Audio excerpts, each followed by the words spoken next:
હાસોટ તાલુકાની પ્રાથમિક શાળા સાહોલમાં માતૃભાષા દિવસની ઉજવણી કરાઈ। પ્રાથમિક શાળા સાહોલમાં 21 ફેબ્રુઆરીના રોજ માતૃભાષા દિવસની ઉજવણી ઉત્સાહભેર કરવામાં આવી।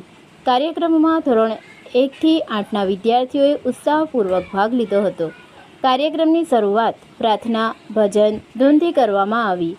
શાળાના આચાર્ય નિલેશભાઈ સોલંકીએ માતૃભાષાનું મહત્ત્વ સમજાવતા કહ્યું કે માતૃભાષા આપણું ગૌરવ છે અને આપણા સંસ્કાર, સંસ્કૃતિ અને પરંપરાને જાળવવાનું મુખ્ય સાધન છે।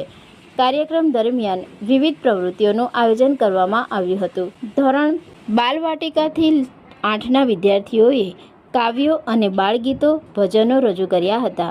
વિદ્યાર્થીઓએ પોતાની માતૃભાષા ગુજરાતી પ્રત્યેનો પ્રેમ અને ગૌરવ વ્યક્ત કર્યો હતો।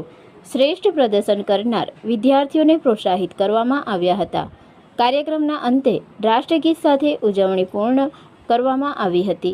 આ રીતે માતૃભાષા દિવસની ઉજવણી દ્વારા વિદ્યાર્થીઓમાં પોતાની ભાષા પ્રત્યે ગર્વ અને સન્માનની ભાવના વિકસાવવામાં આવી હતી, જેમાં શાળાના આચાર્ય નિલેશભાઈ સોલંકી, શિક્ષકગણ જયંતિભાઈ, નરેશભાઈ હાજર રહી કાર્યક્રમને સફળતા અપાવી શક્યા હતા।